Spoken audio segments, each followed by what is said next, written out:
Hello, আসসালামু আলাইকুম। আজকে আমি আপনাদের সামনে হাজির হয়েছি একটা ইম্পর্ট্যান্ট বেসিক নিয়ে। We know basic is one kind of magic.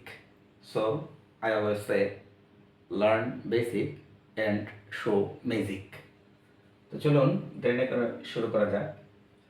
আমরা আজকে যে ইন্টারেস্টিং ম্যাটারটি পড়ব তা হলো নাউন থেকে প্রনাউন ফর্ম চেঞ্জিং নিয়ে যাব আমরা। তো প্রথমত দেখলাম নাম্বার ওয়ানটাতে রয়েছে বুক।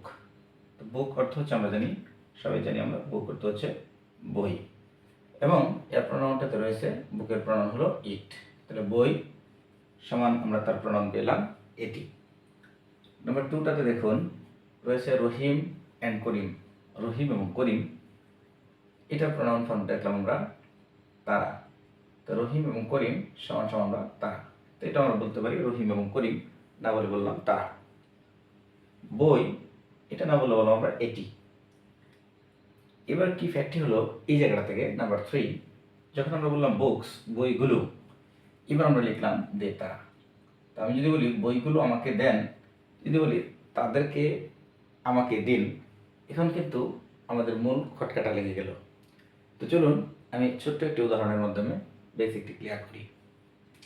তো যে এক্সপ্লেনেশনটা আমরা এখানে রেখেছি, যে ব্যাখ্যাটা রেখেছি, তা আমরা প্রথমে একটু রিয়েলাইজেশন করার চেষ্টা করব। তো আমরা এইখানটা ছিল বুকস। তো বুকস এই শব্দটাকে যদি আমরা ভেঙে নেই, তাহলে পাবো আমরা বুক প্লাস বুক প্লাস বুক প্লাস বুক, এরকম ডট ডট, অর্থাৎ ইনফিনিটি পর্যন্ত আমরা পেতে থাকবো। এবার যদি আমরা ধরে নেই যে বুক এর প্রনাউন হচ্ছে ইট, যেটা আমরা আগে মেনে নিয়েছি, কারণ বই সমান সমান এটি।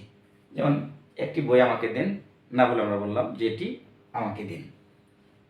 এরপর আমরা দেখলাম আবার একটি বুক সমান আমরা পাইলাম কি ইট। তাহলে বুক সমান সমান বুক প্লাস বুক, বা বই এবং বই সমান সমান বইগুলো, এটি কিন্তু যুক্তিযুক্ত। তো এরপরটা দেখলাম আমরা যে এটি এবং এটি সমান সমান এইগুলো। এবার কিন্তু আমাদের রিয়েলাইজেশন আসলো যে এটি এবং এটি সমান সমান এগুলো, এটা বলা যায়। তো এখান থেকে খেয়াল করুন, ডান পাশে লিখেছি আমরা দেশ, মানে হচ্ছে এটি ডেমনস্ট্রেটিভ প্রনাউন। তো ডেমনস্ট্রেটিভ প্রনাউন হলো নির্দেশবাচক, কিন্তু যদি এটাকে আমরা পার্সোনাল প্রনাউনে যদি ট্রান্সফার করি বা ডাইভার্ট করি, তাহলে আমরা পাবো দে। আশা করি বিষয়টা আপনারা ক্লিয়ারলি বুঝতে পারছেন। আসসালামু আলাইকুম।